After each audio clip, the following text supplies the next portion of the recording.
Hello everyone. आज का हमारा टॉपिक है velocity time graph. Last lecture में हमने पढ़ा था पोजीशन टाइम ग्राफ, ठीक है, मींस एक्सटी ग्राफ। आज हमारा टॉपिक है वीटी ग्राफ। यहाँ पे दो फिजिकल क्वांटिटीज हैं, एक वेलोसिटी है और एक क्या है, टाइम है, ठीक है। तो देखिए वेलोसिटी जो है वो टाइम डिपेंडेंट है। क्या है? Time dependent physical quantities. इसका मतलब है कि वेलोसिटी किस पे डिपेंड करती है? टाइम पे। तो velocity is a function of time. क्या कह सकते हैं हम इसको? वेलोसिटी इज ए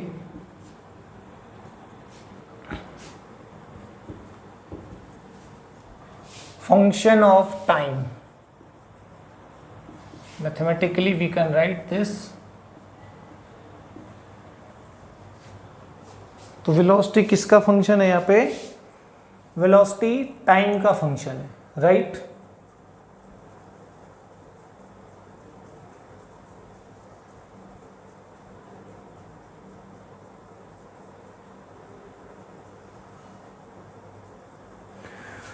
तो हम इसका प्लॉट ड्रॉ करते हैं वेलोसिटी और टाइम का। देखिए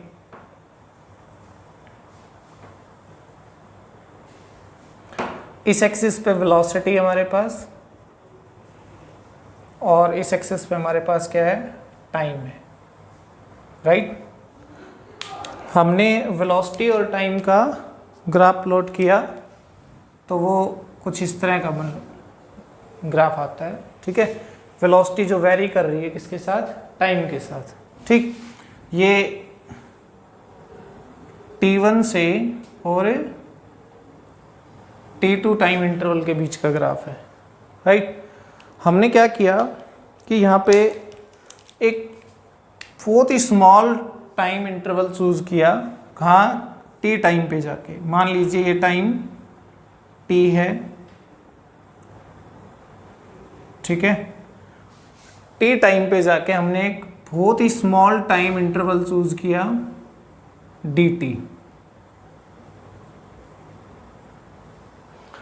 क्लियर? और ये dt जो है वो इतना स्मॉल है कि उस dt टाइम में वेलोसिटी जो है वो क्या है? कांस्टेंट है। और वो कितनी है? v नॉट है, मान लो, ठीक है। ये जो टाइम इंटरवल है dt ये बहुत ही स्मॉल है, ठीक। हमने क्या करना है अब? ये area under this time interval dt, area under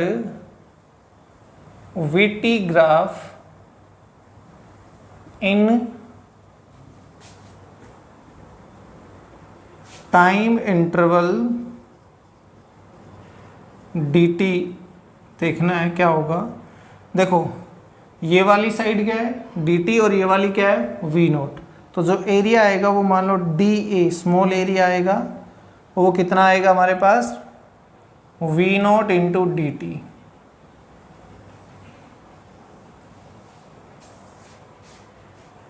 ये आएगा ना। अब अगर v नॉट और dt को देखें तो ये तो वेलोसिटी इंटू टाइम हुआ, और वेलोसिटी इंटू टाइम तो क्या होता है हमारे पास? डिस्प्लेसमेंट होता है, ठीक है। इसका मतलब ये हुआ कि एरिया अंडर VT ग्राफ हमें क्या बताता है? डिस्प्लेसमेंट के बारे में बताएगा। Area under VT graph, area under VT graph gives displacement, ठीक है। तो ये जो एरिया है ये क्या है? यहाँ पे डिस्प्लेसमेंट है।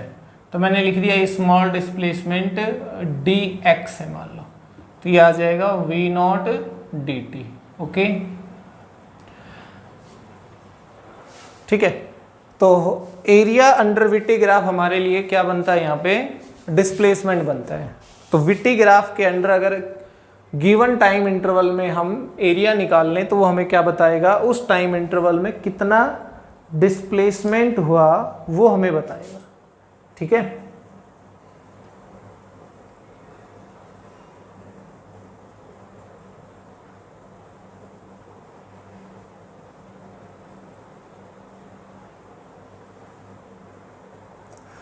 तो अगर मुझे डिस्प्लेसमेंट इस dt टाइम में नहीं चाहिए, मुझे चाहिए t1 से t2, तो क्या करेंगे, हम इसको इंटीग्रेट कर देंगे। Now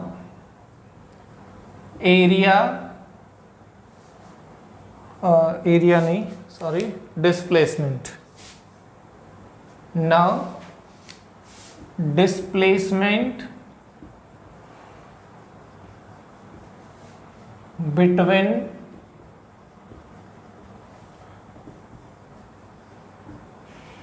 time interval t1 to t2। t1 से t2 टाइम इंटरवल में हमें क्या चाहिए, अब डिस्प्लेसमेंट चाहिए। तो हम क्या करेंगे, इसको इंटीग्रेट कर देंगे, इस इक्वेशन को integrating above equation from t1 to t2। देखिए, तो ये dx तो हो जाएगा x integration t1 to t2 v0 dt। Time की ही लिमिट है और टाइम के ही रिस्पेक्ट में क्या है, यहाँ पे इंटीग्रेशन हो रहा है। तो इस तरह से हमने देखा कि वेलोसिटी टाइम ग्राफ का अगर हम एरिया निकाल लेते हैं तो हमें क्या बताएगा। लेकिन ये जो मोशन है ना, वो कैसी मोशन थी, एक नॉन यूनिफॉर्म मोशन थी, रैंडम मोशन थी, जिसमें वेलोसिटी कहीं इंक्रीज कहीं डिक्रीज हो रही है अपने अकॉर्डिंग। तो इस तरह की सिचुएशन को सॉल्व हम किससे करेंगे, इंटीग्रेशन से करेंगे। क्लियर। और ये जो भी एरिया आएगा कंप्लीट, वैसे तो देखो ये कोई शेप नहीं है रेगुलर जिसके अंडर हम एरिया निकाल सकें, लेकिन इसको हम किससे सॉल्व कर सकते हैं, फिर इंटीग्रेशन से सॉल्व कर सकते हैं। तो हम इसको इंटीग्रेट कर देंगे और हमारे पास क्या आ जाएगा, एरिया आ जाएगा। क्लियर, ठीक है। उसके बाद देखिए इसमें आगे, अगर हम एरिया तो इसमें हमें डिस्प्लेसमेंट बता रहा है, लेकिन अगर हम इसका स्लोप निकालना चाहें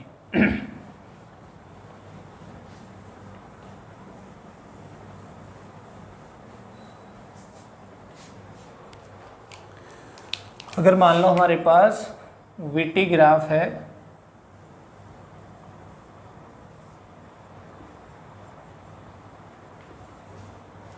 ठीक है, ऐसे ही कोई रैंडम ग्राफ ले लिया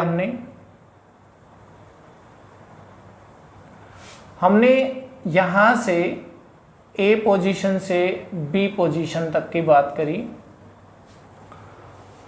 ठीक है। हम चाहते हैं कि ए से बी तक का स्लोप निकालना है हमें, तो हम क्या करेंगे, ए से बी तक एक स्ट्रेट लाइन ड्रॉ करते हैं, ठीक है। ये टाइम t2 हो जाएगा और ये टाइम यहाँ पे t1 हो जाएगा। क्लियर। अब मुझे इस लाइन का स्लोप चाहिए। ये मान लो यहाँ पे एंगल कितना बन रहा है, थीटा एंगल बन रहा है, ठीक है। तो tan थीटा क्या होता है, स्लोप होता है, हमें पता है अच्छे से। तो यहाँ पे tan थीटा क्या हो जाएगा, देखिए इसके कॉरेस्पॉन्डेंस, यहाँ पे वेलोसिटी मान लो v1 है और इसके v2 ले लो इसको, और इसके कॉरेस्पॉन्डेंस वेलोसिटी कितनी है, v1 है। तो जो स्लोप हम निकालेंगे tan थीटा, देखिए क्या आएगा, दिस बाई दिस, ये c, तो tan theta BC by AC, मतलब ये आएगा स्लोप। स्लोप आ जाएगा हमारे पास v2 minus V1 by T2 minus T1। ये तो हो गया delta V by delta T, because ये इंटरवल कैसा है, लार्ज इंटरवल है। और जब लार्ज इंटरवल की बात होती है तो हम उसको किससे लिखते हैं, डेल्टा से, ठीक है। क्लियर। और ये delta V by delta T तो क्या है, ये तो है एवरेज एक्सेलरेशन। हम अच्छे से जानते हैं इस बात को कि ओवर द लार्ज इंटरवल अगर हम एक्सेलरेशन कैलकुलेट कर रहे हैं v2 माइनस वी1 से, तो वो क्या आएगा, एवरेज एक्सेलरेशन आएगा। इसका मतलब ये जो स्लोप है ये हमें क्या बता रहा है, average acceleration. This slope from A to B line or from T1 to T2 time gives average acceleration. Okay, तो V एवरेज क्या हो जाएगा हमारे पास, delta V by delta T। ठीक है, तो स्लोप ऑफ VT ग्राफ अगर हम कैलकुलेट कर रहे हैं तो हमें उससे क्या मिल रहा है, हमें उससे मिल रहा है स्लोप। समझ में आई बात? सॉरी, एवरेज एक्सेलरेशन कहाँ से मिल रहा है, हमें स्लोप से मिल रहा है। तो हम जब ओवर द लार्ज इंटरवल हमने स्लोप नहीं, ये हमने याद हो पिछले ग्राफ में लिखा था, कॉर्ड इसको बोलते हैं एक तरह से, ठीक है।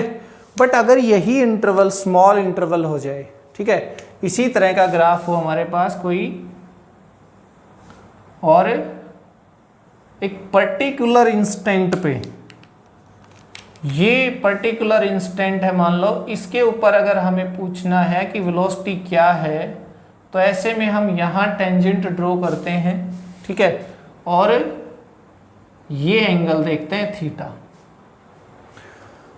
लेकिन चेंज इन वेलोसिटी ही हमें एक्सेलरेशन, सॉरी ये v नहीं आएगा, a एवरेज आएगा, एक्सेलरेशन है ना, change in velocity upon time acceleration होता है, हम अच्छे से जानते हैं, ठीक है। अच्छा यहाँ देखिए, किसी पर्टिकुलर इंस्टेंट ऑफ टाइम का मतलब होता है इंस्टेंटेनियस एक्सेलरेशन। डेफिनेशन हमें अच्छे से पता होगी कि इंस्टेंटेनियस एक्सेलरेशन क्या होता है, कि acceleration at any instant of time. But इसका मतलब ये भी नहीं है कि उस पर्टिकुलर इंस्टेंट पे ही एक्सेलरेशन हो सकता है। एक्सेलरेशन तो होता है चेंज इन वेलोसिटी से, तो वो चेंज इन वेलोसिटी कहाँ होगी, बहुत ही स्मॉल इंटरवल में, इतना ज़्यादा स्मॉल इंटरवल होगा। पिछले वाले में बताया था ना, ये टेंजेंट को अगर हम जूम करके देखें तो ये कुछ इस तरह की कर्व हमारे पास जो है ना, यहाँ पे ये ऐसे, ये बहुत छोटा सा है, ठीक है। तो मैं इसमें क्या लिखूंगा कि ओवर द स्मॉल इंटरवल, देखिए for the small interval of time, तो ये जो एवरेज एक्सेलरेशन है वो देखिए limit delta t tends to 0 हो और ये delta v by delta t हो, तो ये a हो जाता है dv बाई dt। ये क्या हो गया, dv बाई dt, ठीक है। और ये dv बाई dt क्या है भाई, ये है इंस्टेंटेनियस एक्सेलरेशन है ये, ठीक है। इसको हम क्या कहेंगे, इज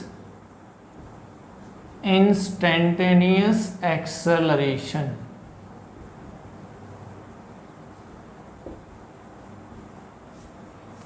ओके, तो अगर स्लोप की बात करें तो वीटी ग्राफ का स्लोप हमें क्या देगा, एक्सेलरेशन देगा। बट कौन सा एक्सेलरेशन देगा, अगर ओवर द लार्ज इंटरवल की बात की है तो वो हमें एवरेज एक्सेलरेशन देगा।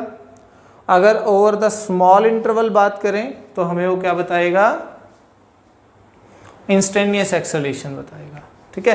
तो विट्टी ग्राफ से हमने कंक्लूजन निकाल लिया कि स्मॉल इंटरवल पे इंस्टेंटेनियस एक्सेलरेशन, जैसे पिछले वाले एक्सटी ग्राफ में स्लोप था, लार्ज इंटरवल पे वेलोसिटी एवरेज थी और स्मॉल इंटरवल पे इंस्टेंटेनियस वेलोसिटी। इसी तरह स्मॉल इंटरवल पे यहाँ एक्सेलरेशन इंस्टेंटेनियस होगा और लार्ज इंटरवल पे एक्सेलरेशन कैसा होगा, एवरेज होगा, ठीक है। तो ये हमें स्लोप से इंफॉर्मेशन मिलती है इस विट्टी ग्राफ में। ओके, चलिए अब हम कुछ पर्टिकुलर मोशंस लेते हैं और उनके लिए विट्टी ग्राफ बनाएंगे, ठीक है। तो सबसे पहला ग्राफ हम बनाते हैं for the particle moving with constant velocity. पहला जो ग्राफ आएगा वो आएगा पार्टिकल, और we can say that object moving with constant velocity.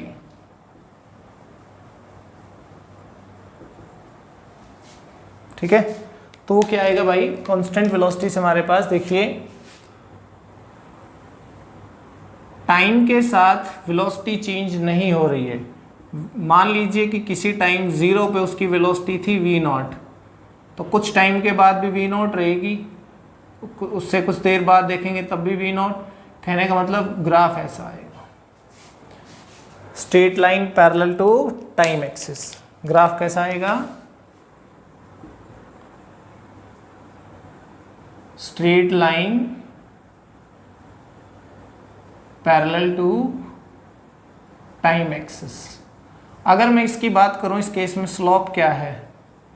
इस ग्राफ में स्लोप है 0, है ना। हॉरिजॉन्टल लाइन है, इसके टाइम एक्सिस के साथ इसने कितना एंगल बनाया है? 0 डिग्री। ठीक है, तो tan 0 क्या होता है? 0 होता है। हाँ, स्लोप होता है tan थीटा, है ना। तो यहाँ tan 0 डिग्री है, tan 0 डिग्री मतलब स्लोप 0। तो ऐसे केस में स्लोप देखो, वेलोसिटी टाइम ग्राफ का स्लोप हमें क्या बताता है? एक्सेलरेशन के बारे में। तो यहाँ पे एक्सेलरेशन क्या है? 0 है। और वो हमें पता भी है, जब कांस्टेंट वेलोसिटी होती है तो एक्सेलरेशन क्या आता है? 0। दूसरा, इस ग्राफ से क्या निकाल सकते हैं? मान लो मैंने टाइम इंटरवल ले लिया t1 और t2, तो मुझे एरिया निकाल लेना है t1 से t2। तो मेरे पास वो एरिया किसके इक्वल आएगा? t1 से t2 के बीच में जो डिस्प्लेसमेंट हुआ उसके इक्वल आएगा। ठीक है, तो area under VT graph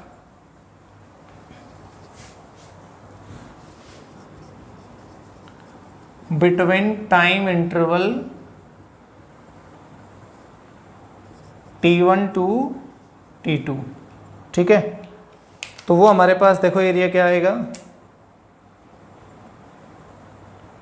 t1 से t2, तो t2 minus t1 into v0। ये वाली साइड v0 है, ये वाली क्या है? ये जगह t2 माइनस t1, तो v0 into t2 minus t1। ठीक है, तो हमारे पास जो डिस्प्लेसमेंट आ गया, एरिया किसके बराबर होता है? डिस्प्लेसमेंट के बराबर होता है ना। तो डिस्प्लेसमेंट क्या आ गया इस केस में? v0 t2 minus t1। हमें ऑलरेडी पता भी था ये चीज़ कि अगर कांस्टेंट वेलोसिटी से कोई ऑब्जेक्ट चल रहा है तो उसका डिस्प्लेसमेंट कैसे निकलता है? वेलोसिटी इनटू टाइम इंटरवल से निकलता है। ठीक है, तो इस मोशन में दोनों चीज़ें सोल्व हो गई। हमने स्लोप भी देखा और हमने एरिया भी देखा। ठीक है, अब नेक्स्ट वाला हम एक मोशन और ले लेते हैं। उसमें वो लेते हैं कि a particle is moving with constant positive acceleration b। Particle is moving with constant positive acceleration. Acceleration हमारे पास पॉजिटिव हो सकता है, नेगेटिव हो सकता है। ठीक है, वेलोसिटी इंक्रीज हो तो पॉजिटिव, डिक्रीज हो तो नेगेटिव। देखिए, मान लीजिए कि ये ग्राफ, अगर मैं कहूँ कि 0 टाइम पे इसकी कुछ वेलोसिटी थी इनिशियल, तो हाँ ठीक है, यहाँ 0 वेलोसिटी नहीं है 0 टाइम पे। लेकिन उसके बाद अगर हम देखें तो ये क्या हो रहा है? इसकी वेलोसिटी इंक्रीज होती जा रही है। स्ट्रेट लाइन कैसा है? क्योंकि ये कांस्टेंट एक्सेलरेशन है, कांस्टेंट। ये मान लो एंगल अल्फा है, तो कहीं भी बनाओगे अल्फा क्या रहेगा? तो tan अल्फा हमें क्या बताएगा? एक्सेलरेशन बताएगा। tan अल्फा हमें यहाँ पे क्या बताएगा? एक्सेलरेशन बताएगा। ठीक है, और किसी भी टाइम इंटरवल में हम क्या निकाल लें? यहाँ पे एरिया निकाल सकते हैं। तो हमें किसके बराबर आ जाएगा? डिस्प्लेसमेंट के बराबर आ जाएगा उसे पर्टिकुलर इंटरवल के अंदर। ठीक है, अगर यही ऐसा हो जाए कि particle moving with negative acceleration की बात करें, रिटार्डिंग मोशन हो जाए, तो उस केस में क्या होगा? देखिए,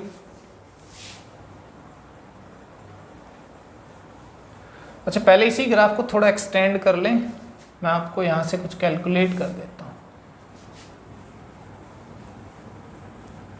रहने देते हैं, पहले इसी को करते हैं।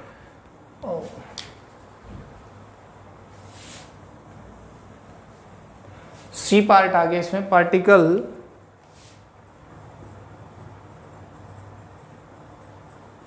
पार्टिकल मूविंग विद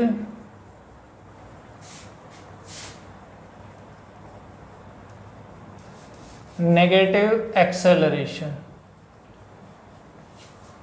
ठीक है, अगर पार्टिकल नेगेटिव एक्सेलरेशन के साथ मूव कर रहा है तो उसका ग्राफ कैसा आएगा, उसका वीटी ग्राफ आएगा ऐसे। ठीक है, अगर इस केस में मैं स्लॉप निकालूं तो देख लीजिए ये अल्फा है, तो tan अल्फा यहाँ पे क्या मिलेगा, हमें नेगेटिव मिलेगा। क्यों? Because alpha is greater than 90 है यहाँ पे। ठीक है, बताया था ना, ऐसे स्लोप हो तो पॉजिटिव और ऐसे हो तो नेगेटिव। तो अल्फा ग्रेटर 90 है, tan अल्फा नेगेटिव है, इसका मतलब यहाँ पे क्या है, एक्सेलरेशन नेगेटिव है। तो यहाँ इसका जो स्लोप है वो हमें क्या बताएगा, एक्सेलरेशन बताएगा, और ग्राफ इसका इस तरह से आ जाएगा। इसके अंदर भी एरिया निकाल लेंगे तो हमें क्या मिल जाएगा, डिस्प्लेसमेंट मिल जाएगा किसी भी टाइम इंटरवल के अंदर। ठीक है,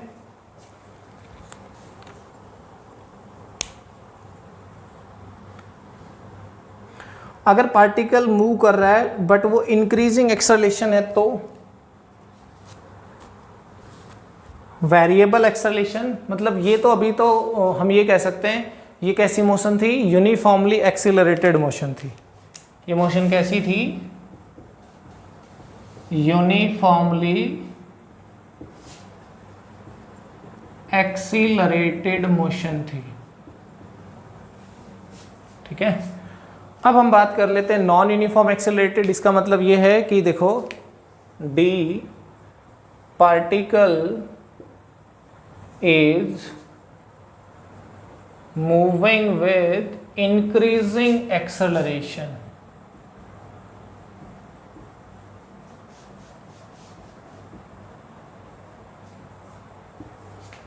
इंक्रीजिंग एक्सेलरेशन। ठीक है, तो वो इंक्रीजिंग एक्सेलरेशन किस तरह का होगा भाई वेलोसिटी तो इंक्रीज हो रही है तभी एक्सेलरेशन है।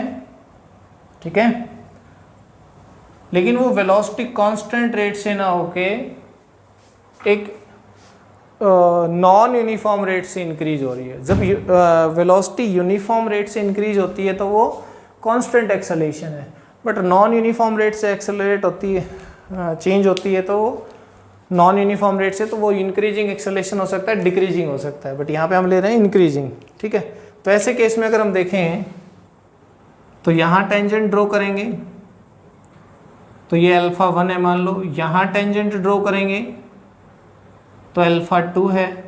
इस केस में alpha 2 is greater than alpha 1 है भाई, alpha 2 is greater than alpha 1 है। इसका मतलब है कि हम ये लिख सकते हैं कि tan alpha 2 is greater than tan alpha 1। तो इसका मतलब ये भी है कि हम A2 is greater than A1 कह रहे हैं, है ना। A2 is greater than A1 का मतलब क्या है कि एक्सेलरेशन जो है यहाँ ज़्यादा है यहाँ कम है, और यही हमने ग्राफ में शो भी किया है कि इंक्रीजिंग एक्सेलरेशन वाली ये मोशन है। तो इंक्रीजिंग एक्सेलरेशन में जो जैसे जैसे टाइम बढ़ता जाएगा उसका एक्सेलरेशन इंक्रीज मीन्स उसका स्लॉप इंक्रीज होता जाएगा ग्राफ का। ठीक है, अगर इसी ग्राफ को हम डिक्रीजिंग एक्सेलरेशन में बनाना चाहें तो ये इस तरह का हो जाएगा, इंक्रीजिंग की जगह क्या आ जाएगा, देखो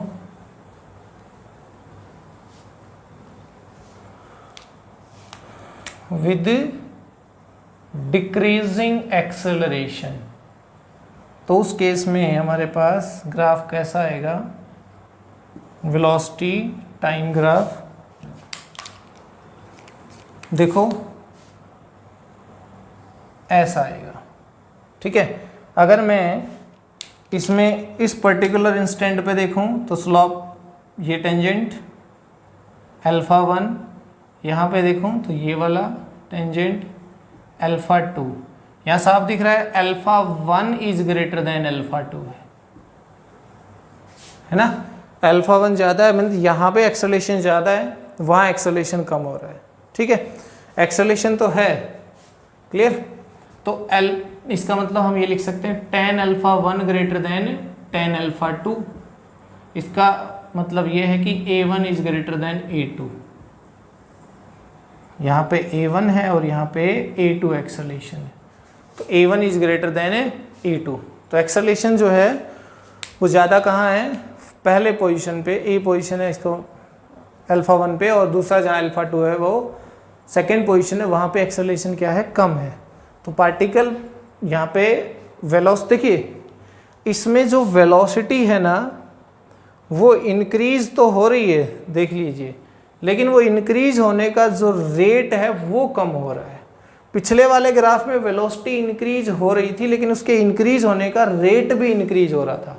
देखिए वेलोसिटी के चेंज होने का जो रेट होता है ना उसी को हम एक्सेलरेशन कहते हैं। अगर वो रेट कांस्टेंट है तो एक्सेलरेशन कांस्टेंट है, लेकिन अगर वो रेट भी इंक्रीज हो रहा है तो एक्सेलरेशन इंक्रीज हो रहा है, अगर वो रेट डिक्रीज हो रहा है तो एक्सेलरेशन डिक्रीज हो रहा है।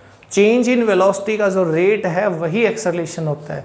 अगर वो रेट कांस्टेंट है तो एक्सेलरेशन कांस्टेंट है, और अगर वो रेट इंक्रीज हो रहा है तो एक्सेलरेशन इंक्रीज हो रहा है, और अगर वो रेट डिक्रीज हो रहा है तो एक्सेलरेशन भी डिक्रीज हो रहा है। ठीक है, चलिए नेक्स्ट हम करते हैं इक्वेशंस ऑफ मोशन। हमने पढ़ी है ना, वो हम ग्राफिकल मेथड से भी ड्राइव कर सकते हैं उनको। देखिए कैसे, equations of motion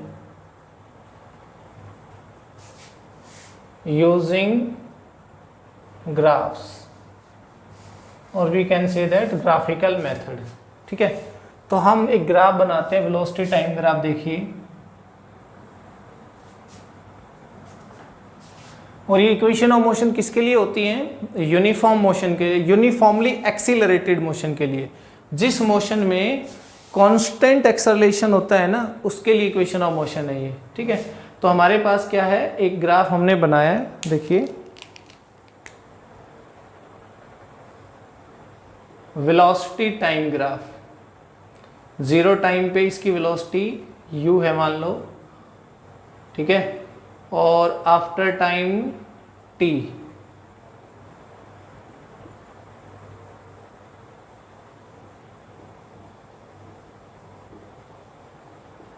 after time t इसकी वेलोसिटी क्या हो जाएगी, मान लो v हो जाएगी, फाइनल वेलोसिटी बोल देते हैं उसको। ठीक है, तो करना क्या है हमें, हमने इसका ग्राफ का यूज, थोड़ा सा सीधा बना देता हूँ उसको।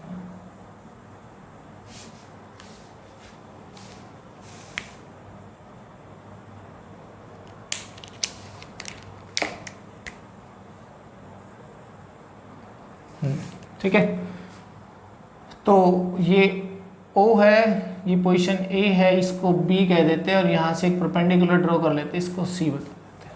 ठीक है, तो सबसे पहले हम इसी ग्राफ का यूज करके first equation of motion drive करते हैं।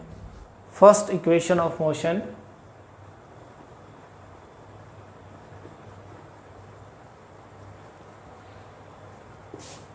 ठीक है, उसमें हम डेफिनेशन यूज करेंगे स्लोप वाली। देखिए, स्लोप ऑफ वीटी ग्राफ,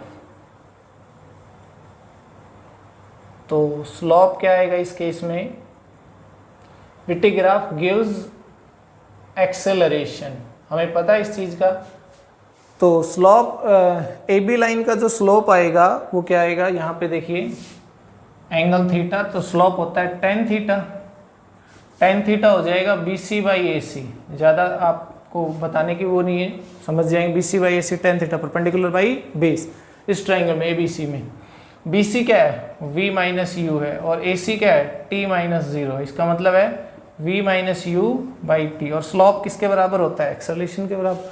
अच्छा, ये मोशन में जो ग्राफ है ये कॉन्स्टेंट एक्सेलरेशन का आपको पता होगा। स्लोप क्या बताता है, acceleration V minus u by t, इसका मतलब आ गया V minus u is equal to a t. ठीक है, और V इज इक्वल टू क्या आ गया, U plus a t. Simple, first equation of motion आ गई किससे, वीटी ग्राफ से हमने फर्स्ट इक्वेशन ऑफ मोशन निकाल ली, राइट। ऐसे हम क्या कर सकते हैं, सेकेंड इक्वेशन ऑफ मोशन निकाल सकते हैं एरिया का यूज करके। हमें पता है, देखिए area under VT graph gives displacement. ठीक है, हम क्या कर रहे हैं इसमें, सेकेंड इक्वेशन ऑफ मोशन की बात कर रहे हैं।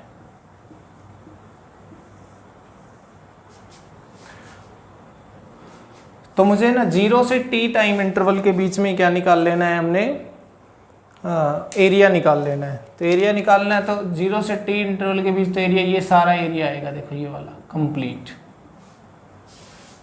ठीक है, कैसे भी निकाल लीजिए, नीचे वाले के एक रेक्टेंगल, ऊपर वाले को हम ट्राइंगल, या फिर ये कंप्लीट को ट्रेपीजियम मान लेते हैं। तो एरिया ऑफ ट्रेपेजियम OABC, इसको मैं कह देता हूं D। ठीक है, तो क्या आएगा भाई, एरिया किसके बराबर होगा, डिस्प्लेसमेंट में उसको बोल देता हूं S, डिस्प्लेसमेंट। ठीक है, ये वेक्टर फॉर्म होती है इक्वेशंस की, ये आपको पता है, बार बार बताने की जरूरत नहीं है। ठीक है, तो S। अच्छा, एरिया कैसे निकलेगा भाई, इसके अंदर एरिया हमारे पास आता है 1/2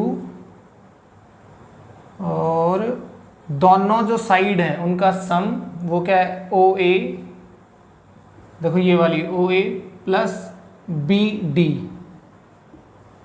into perpendicular distance between these two, OA and BD, वो हो जाएगा OD।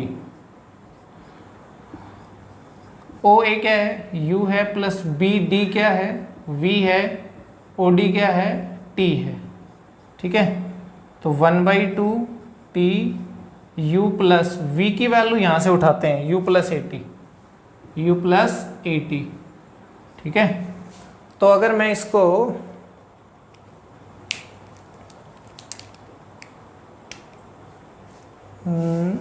एक मिनट, इसमें कहीं एरिया में गड़बड़ हुई है क्या, नहीं, देखो, तो ये आ गया हमारे पास 1/2 T, ये आ गया U plus U, 2U plus AT, U plus U। तो अंदर मल्टीप्लाई कर दें तो ये आ जाएगा, देखो 2 से 2 इसमें कैंसिल आउट हो जाएगा, पहले आया UT प्लस ये हो गया हाफ AT स्क्वायर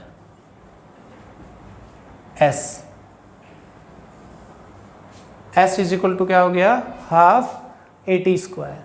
ठीक है, थोड़ा सा आपको नज़र नहीं आ रहा होगा, कोई नहीं, आप उसको समझ गए होंगे, नीचे बस उसको मल्टीप्लाई करके कैलकुलेट ही करना है। आपके पास इक्वेशन क्या आ जाएगी, फाइनली इक्वेशन ये आ जाती है आपके पास, S is equal to UT plus half AT square. ठीक है, ये सेकंड इक्वेशन ऑफ मोशन है, हमें अच्छे से पता है, हम पढ़ चुके हैं इस चीज़ को, सेकंड इक्वेशन। ठीक है, अगर सेकंड इक्वेशन में से टाइम को एलिमिनेट कर दें तो हमारे पास थर्ड इक्वेशन आ जाती है, उसमें भी ज़्यादा सोचने की ज़रूरत नहीं है। देखो कैसे,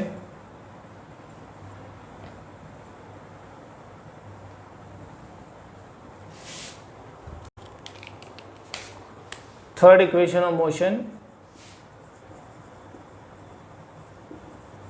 इक्वेशन ऑफ मोशन यहाँ से उठा लेते हैं इसको। ठीक है, S is equal to 1/2 U plus V into t, है ना। सेकेंड इक्वेशन में से टाइम को एलिमिनेट कर देते हैं, as V is equal to u plus a t होता है ना, तो ये V minus u by a is equal to t आ गया। देखो ये t की वैल्यू इसमें पुट कर देते हैं, 1/2 u प्लस वी, टी की जगह क्या रखेंगे v minus u by a, तो ये आ जाएगा a plus b a minus b, मतलब v square minus u square, नीचे आएगा 2a, इधर है s, तो v square minus u square is equal to 2as। यही तो क्या होती है हमारे पास, थर्ड इक्वेशन ऑफ मोशन होती है। ठीक है, तो हमने क्या किया, ग्राफ का यूज़ करके हमने ये तीन इक्वेशन ड्राइव कर लिए। तो बहुत ज़्यादा इम्पोर्टेंट वाली है, इसमें कोई बात नहीं है, ये हम पहले 9th क्लास में पढ़ चुके हैं। हाँ, वो कैलकुलस मेथड से जो हमने इक्वेशन ऑफ मोशन पढ़ी थी ना, उनको आपको अच्छे से कर लेना है कि कैसे, उसमें 4th इक्वेशन भी ड्राइव की थी, ग्राफ से हम ये तीन इक्वेशन ड्राइव करते हैं। ठीक है, तो आज हमने वीटी ग्राफ पढ़ा और वीटी ग्राफ से हमने क्या किया, इक्वेशंस ऑफ मोशन ड्राइव किए हैं। क्लियर, इससे आगे हमने कुछ और ग्राफ भी देखने होंगे, कुछ क्वेश्चंस देखेंगे। ठीक है, आज के लिए इतना ही, जिसमें हमने वीटी ग्राफ कंप्लीट कर लिया। ओके।